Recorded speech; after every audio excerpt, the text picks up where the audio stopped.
ไปเลยนะมาละเป็ดจังใดไปกดไปเซ็กเบิ่ง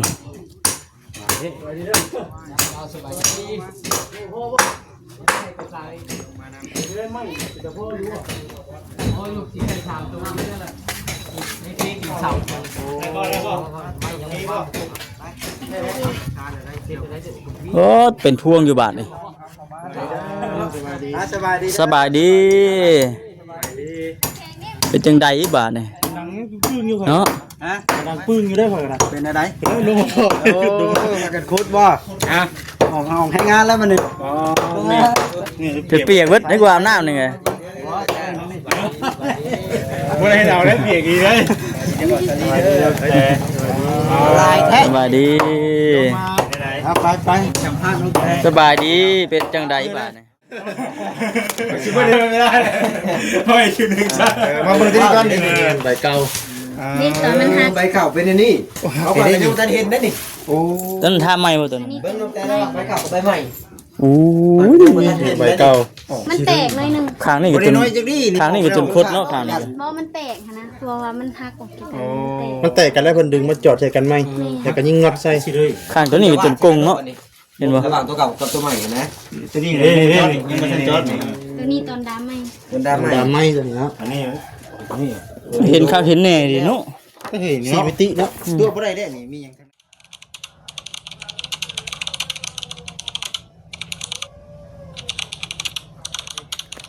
ฮอดคิวบ่แสนแล้วพี่น้องขอจงไว้อยู่บ่แสนเด้ย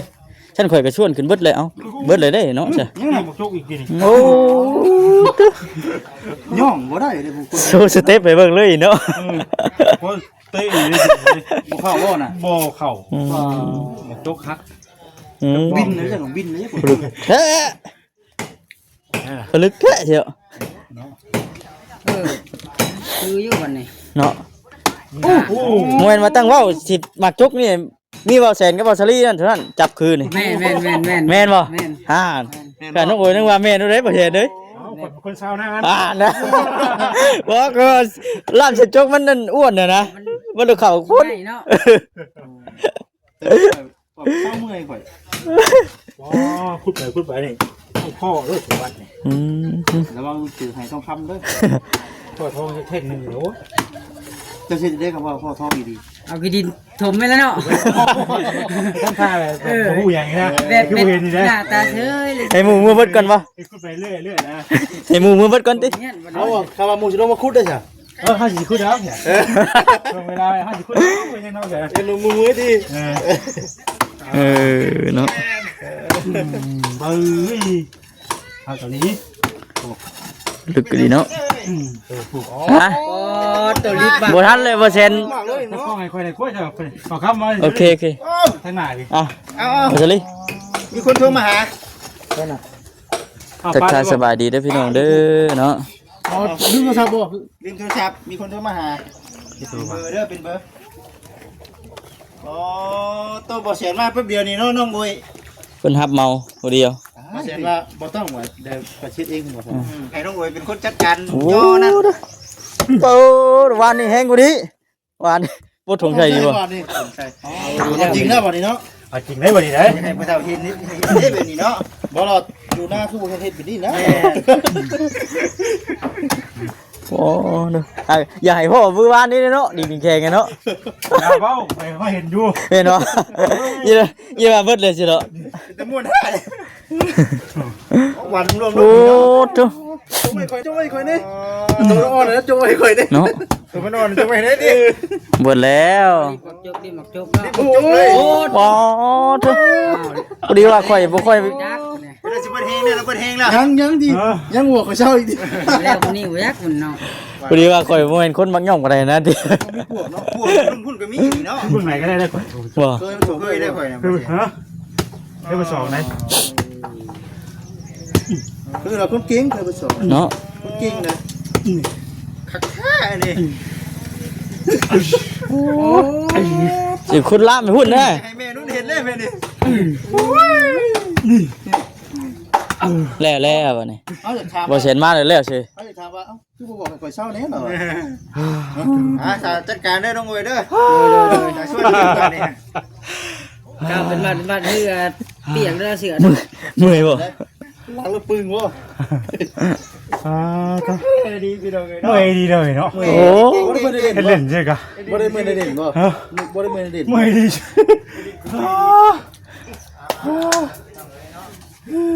สู้ๆเด้อเป็นกำลังใจให้เด้อ นุ่นหนักชั่วโมงแล้วว่ะเด้อตัวเฮ้ยเนี่ยมันม่วนๆเลยที่เรา เฮากับเมื่อยอยู่ดิติ ใส่มือก่อนใส่มือก่อน ใส่เมื่อยก่อนก็ได้ มือขึ้นได้บ่นี่อยู่หันได้ถึงบ่ได้อยู่หันได้ เนาะ สูงขาดเด้ เริ่มลึกเด้อเริ่มขึ้นยากเลยได้บาดทีนี้ อีก2หมักจก3หมักจกก็ได้เลย ฮะเนาะ 2 บาทเนาะ อีก3หมักจก มาใส่มือก่อน เร็วเนาะผู้ชมนี่เราโอ้ย เผื่อใส่เลยก่อน นั่งพักผ่อนนั่งเย็นๆก่อน เดี๋ยวนะก่อนเด้อไปหาบ่เด้ น้องโอ้ยกันจะหน่อยก่อนจะลงไปเสื้อน คณะมาถ่ายให้ขาดก่อนเด้ ชอบไหมบ่ชอบไหมบ่ ชอบไปคณะมาถ่ายให้ขาดแล้วพองอยู่ มาพี่น้องเอ้ย ขาดตั้งแต่ยัง หันมาทางพี่บัดป๊อดเด้อบ้านเฮือนของเมตู้แก้วกำลังพี่น้องเอ้ยเนาะเท่านั้นก็ได้ โอ้เฮ้ยแต่มันแบบแต่มันคือออกมันของขาดมันเห็นได้คุณเก่าเลย กินนี่คือสีเลย มันก็ สีเลยว่ะ เนื้อเดียวกันด้วยแหละ เพราะว่าเอาเบาบ่ได้ลงอีกนี่พอดีเลย อันน่ะ อ้าวอีกแล้วบาดนี่ ย่องเข่าหวาน โอ้ยเนาะสิได้เฮ็ดอะไรเลยข่อยบ่ได้ติวันน่ะคนอันพอดีว่าคนผู้นี้น่ะมันถึกย่องหน่อยนึงบ่ได้เนาะ ย่องก็บ่ได้เลยข่อยย่องน่ะมันจะเค็ดได้ข่อยน่ะ ย่องได้ย่องบ่ได้ ย่องข่อยที่นี่คือมันย่อง ย่องอยู่ เก่งแล้ว หมูเจียวเจียวเชี่ยวใส่กินนี่น่ะ จงแน่จงแน่จงแน่ว่ะ มึนไปเลยกินมึนบ่บ่ได้ยิน ต่างว่ามึนไปเลยเนาะ โทรศัพท์ข่อยข้าง นั่งยุ่ม ๆให้ทางได้ห่มอ่ะ นี่นึง นี่ ผมว่าเห็นว่านั่นได้ ไปได้ เท่ส่วนคือไม่ใช่อ่อนแท้หมูส่วนเป็นอะไรที่เป็นหมูส่วนบริวารอ่อน เนาะต่างโลดนี่ผู้ลึกดี โอ้ดิปุ้ยเฮ้ย มัน คือบ่ได้รู้มันมานี่นะ แม่นบ่ แม่น แกมกับมันหมูย่องแน่แหละเนาะ มันดูเข้ากันมับดิ เปลี่ยนกันเห็นว่าจะเมื่อยข่อยก็ลงไป พอจะไม่ได้อยู่แล้ว ซอยกันได้ยังไงเนาะเพราะว่า ซอยด้วยเหือด้วยแห้งอันนี้ได้เพิ่นว่าเนาะ ครับโบให้กับซอยด้วยแห้งสิน้องเลย แต่ว่าน้องแต่เพิ่นบ่อยู่มื้อนี้ เพิ่นไปกวดไปหาหมอกดเช็คกดขาทั้งน้องเพิ่นแหละแต่ว่าหัวเพิ่นสิมาจังมุ่งเนาะรอติดตามน้ำกันคือแบบ จะช่วงค่ำๆแรงๆมันจะ พุ่นไหน น้องโอ๋เพิ่นว่าน้องแต่ก็ออกไปแต่เช้าพุ่นซั่น เห็นบ่ แต่8:00 นพุ่นบ่ตั้งแต่8:00 นพุ่น ประเทศชาตินะครับ แก้วดีแท้บ่ฮะไม่โอเคนี่ก็ยังจะได้โอ้ย เขาแพ้แล้วนี่ว่าตีมันโอ้เขาคือแพ้ อันนั้นเลยค่ะเป็นคุณเลยค่ะ เก่งพูดนี่หยังรอเป็นนี่จักเขา ทุกอย่าง คุณแบบนี้ดิ แก่ ว่าไป ต้นพี่ต้น ว่า บดแน่ให้ดอกไปนี่ แล้วสิเช้าสมบูรณ์เลย นั่นเนาะจังหลานบดแน่เฮ็ดไปอีก แบบยากแบบเนาะพี่ต้นเนาะกูจะส่วนเนาะแบบติดจกติดชวด บ่ ง่ายแต่ต้น ว่าแท้ ชวนมาตั้งแต่เลยไป วันนี้ขอ ออก ยั เขา บ ได้ คุ ค ด รึ่งชวนได้ หาบ่ได้เลยบ่ ยับคุดได้ ไปหยาบขุดบ่ แล้ว เอาซีเลย เขาหยอกเชื่อเด้อ เริ่มหันไปปึ้งแล้วบ่ เปลี่ยนบ่ให้ค่อยเปลี่ยนก็ได้เด้ เป็นกำลังใจให้ เออ สลิง สู้ๆบ่ สู้ เฮ้ย น้องเตน้องกระเตมาแล้วแม่นแล้วนะ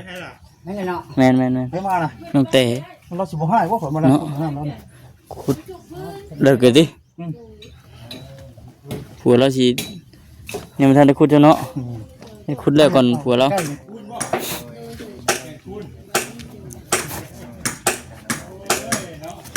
โอ้ยแบบนี่ เรียบร้อยโอ้ทุกไปเป็นขึ้นมาบ่ซะลิ โอ้ตัวจิ๊กซี่ เขาเห็นมาเดียวปุ๊บเลย จะกับพ่อเราบ่จะดีมาแล้วหุ่นเบิ่งแน่เจ้ากันบ่ได้ดีว่ะ น้องเตมาแล้วพี่น้องเอ้ยเป็นที่ใด ตัวว่านี่ก็พวกแห้งแล้วคือน่ะจุกอันกันฮักก็สิฮักแห้งนี่นี่เนาะแม่น เฮ็ดจับอันใดก็อันนั้นพอนั่นเนาะ เฮ็ดไปตรงนี้นะมาแล้ว เป็ดจังใดไปกดไปเช็คเบิ่ง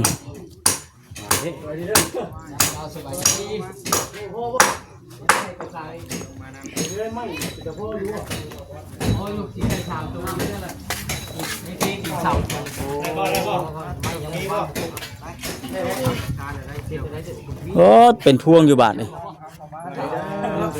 สบายดี สบายดี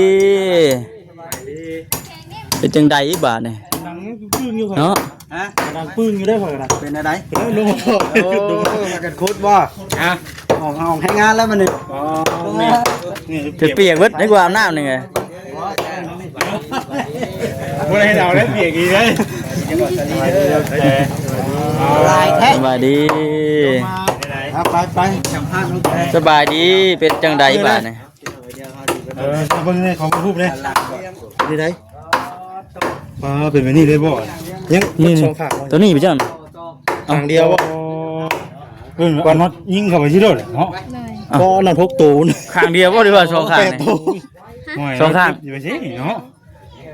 มีแต่น็อตมึงเห็นไปเนาะ ให้นวด บ่ บ่ กำลังเคยเห็นนี่ กระชากอยู่เนาะ ปัจจุบันนี้บ่เดี๋ยวนี้ ค้ำไว้แบบนี้เลย เป็นได้เรื่อง นี่ได้มองกระดูกกันมา บ่ได้บ่บางคนบ่เคยเห็น ต่อกันงานก็ไม่เห็นเลย หักเนาะ จอดกันแล้วบ่ อันเดียวแล้วว่าเคียงเดียวแล้วว่านี่นะ นี่ โอ้คือว่า จอ ส ด องเคีย จ ง อดแล้วก็นอนดีกว่ายังอยู่ จอดแล้วนี่ เพิ่นมาประมาณ อีก6 เดือน อีก6 เดือน แม่นไปเอาออก 3ซ่าหาเงินได้ เนาะมันเจอสั่งไหม กำลังเคยเห็นนี่เห็นบ่เป็นนักศึกษาอยู่ไปสิเนาะ เป็นนี่ที่นี่ ตัวเก่าก็มี เป็นทามเนาะอันนี้เลยแทงเข้ากระดูกได้บ่นี่ มันก็กระดูกก็ชอบเลย ให้มันจอดกันเนาะ เฉพาะจังปวดดอกนี่เนาะ เล็กอยู่เนาะ เด็กอีหลี น็อตเบิ่งไปมาคือน็อตนี่ เอาก็น็อตเนาะ เนาะเบิ่งว่าถือดิ อยู่ว่ายัง เดี๋ยวนั้นก็จะว่าเบิ่งไปมาคือน็อตเด้อก็ นั่งก่อน เว้าเคยว่าก็ถืออีกเนาะ บ่ให้แล้วเอาถึง อยู่ในถุงเสื้อ หาบ่นั่งเด้อน้องเด้อ หาบ่นั่งบ่พักปัน อยู่เนาะงานนั่งเป็นงานสินะเฉพาะงานกระชิกเนาะ โอ้น็อตค้ำไว้อยู่เนาะ ที่มันจะมีหนูว่าอยู่ มันหลุดเบอร์1รู้ได้บัด ถ้าโดนลายนะมันสิติดกระดูกอันนี้ที่ชิ้นมันสิออกเนี้ยมันบ่ที่ชุ่มเกินแล้วเฮานั่นแหละฮะเฮาอันนี้ปากเลยเนาะ กำลังมีแห้งมากกว่าไงกำลังมีแห้งมากเลย แม่นบ่พากัน เกือบเตะเลย ตอนเอาแต่งานน้องอยู่พูพ่อก็ซอยนี่ ฮะ แม่สุดยอดพ่อหมกชิดบ่ยกโป๊ะมาตื้อ เจ้าข่อยไม่ได้คิดไปเด้อเจ้าข่อยไม่ได้คิดไปเด้อ ได้เดี๋ยวรับนี่มาไปโทรมานั่งกระตุกพ่อตุ๊ก โมเมน น้องมิก น้องติ๊ก ติ๊กนิกโทรมาบ่าเนี่ยเอาแล้ว น้องกระติ๊ก เลี้ยง โทรมาถามเขาเอ้ย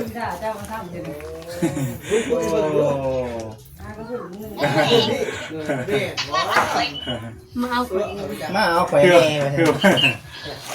บ่มีเงิน โทรมาถามนะเบิ่งฟังดูนี่ครับ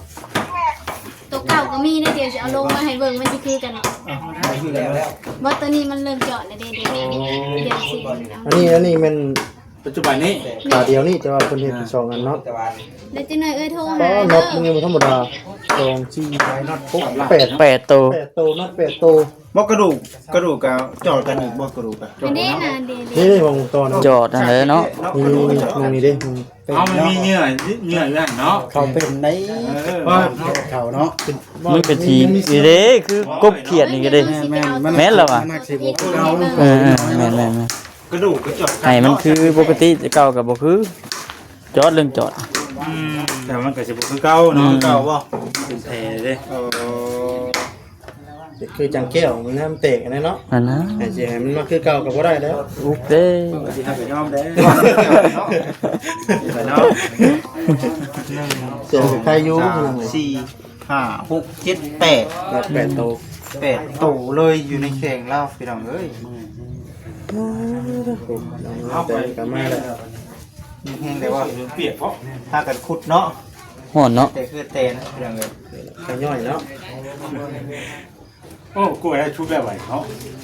โอ้ขาดแค่เลย แล้วห้อยไว้ขายจ้ะ เอาเขาว่าดูเองยังไว้ที่เขาที่หน้ามาเนี่ยยันเบิดจุ้เขื่อนวิ่งเลยบอกเลย ลากันบ่ เอาอีกไหน สบายดีบ่แอนดีเก็บไปเก็บมาสบายดีกันที่นี่ คนรอได้มาเห็นนะ เออ สวัสดีคนรอ ว่าถึกใจแฮงเลยพี่น้องเอ้ย ยก จกหน่อยแม่ จบว่าเด็ด ตุย คนนี้500กีบ โอ้ ใบเท้าบ่ได้สิ ไหวเท้า แต่น้องแต่ ตัวเก่าบ่น่ะโอ้มีตัวเก่าอีกบ่ การคืนนี่แหละเจ้าบ่ทำกันบ่ เบิ่งดู แล้วแป๊บนึง เป็นจังใดนะเขาอยากเว้าอยู่ได้นี่ เอาไปท่านได้ถามดิเนาะไปอีกคิวหนึ่งชักปะคิดว่าเดินไม่ได้ไปอีกคิวหนึ่งชัก มาเบิ่งที่นี่ก่อน ใบเก่า นี่ตอนมันหัก ใบข่าวเป็นอันนี้เอาไปยังทันเห็นได้นี่โอ้ ต้นทาใหม่บ่ตัวนี้ เบิ่งแต่ละใบข่าวกับใบใหม่ โอ้ย ใบเก่า มันแตกหน่อยหนึง ข้างนี้ บ่ ก็ ได้ จน น้อยจังนี่ ข้างนี้ก็จนคดเนาะข้างนี้ บ่มันแตกหั้นนะตัวว่ามันหักออกจากกัน มันแตกกันแล้วเพิ่นดึงมาจอดใส่กันไหมแต่ก็ยิ่งงัดใส่ สิเลย ข้างตัวนี้ก็จนกงเนาะเห็นบ่ ระหว่างตัวเก่ากับตัวใหม่นะ ตัวนี้เลยยังไม่ทันจอด ตัวนี้ตอนดำไหม เป็นดาใหม่ ดามไม้ตัวนี้เนาะ อันนี้ เห็นข้างเห็นแน่ดิเนาะ ก็เห็น สี เนาะ มิติเนาะ ตัวบ่ได้ได้นี่มีหยังข้างในกันนี่ เนาะ โอ้ชาวบ้านสิคนหาพญาเท่าเนาะ ขาดข้างในนี่ยังไงเนาะ หักเป็นทอนเลยหักกว่าที่นั่นมันกะมันมีอันเดียวมันบริเตะเลย มันแตก มันเป็นบ่อมันอยู่ในบ่อนี่ ยังยากเนาะ แต่ก็เขาจับตัวนี้มาชุบใส่ตัวนี้น่ะที่ว่าดามไว้ ถ้ามันมุนน่ะพอแห้งสิกะมุนน่ะบ่ได้เนาะมุนน่ะเนาะ เอามันหมุนหน้าได้หมุนเนาะนี่มันเป็นคอแต่คือไม่หักแต่เขามันน่ะนะเทียบเลยคือเขา ตัวนี้ตัว เดี๋ยวมันยังบริมีแตกเสียหายไปนะเนาะ มันกระดาษง่ายถือว่าติดแล้วติดเลยเนาะบ่มันติดมันกับบ่จักงามปานใดเนาะ มันเป็นโปเนาะ เนาะ นี่นี่เนื้อ ต้องดูตัวนี้เห็นตัว นี่ เห็นบ่ มันขึ้นมาไอ้พวกนี้ น้องอยากถามอันนี้คือถามหัว มันขึ้นมาเนี่ย ว่าอีหยังแบบมันปูดเป็น โอ้ใหญ่แบบเอ็นอันมันหั่นแหละเนาะ เพราะว่า เชื่อมโยงกันได้ ถ้าแม่นแบบนี้มันก็บ่เห็นได้บัดชีเย็นๆอากาศเย็นๆฝนสิตกปูดน้องพูดยัดตัวนี้อยู่ดอก มันสิต่างแล้วติ แม่น 3 ใบเนาะ เนาะ มันจะต้องมีอีกอยู่ใบหนึ่งใบนั่นตัวเป็นขวดทางในทางปอดแถวอันนี้ยาดอนเป็น แลเพิ่นว่าเท่าไรก็เบ้าแอนเพิ่นว่ายังอีกประมาณ6 เดือนจึงสามารถ ออกได้บ่ ตัดเอาเล็กออกได้นะคือว่ายังอีกโดนเติบยังเก็บเอาเก็บน้ำเพิ่นว่าจัง อืม นี่ค่าใช้จ่ายในการผ่าตัดอะไรกันหลายบ่ ตัวนี้ทางเฮายังบ่ได้คุยกับเพิ่นนะ เดี๋ยวหาว่า เรายังบอกบ่ได้นะแม่น มากำหนดก่อนเนาะ แม่นมีแต่ว่าหลังจากที่เฮาสิ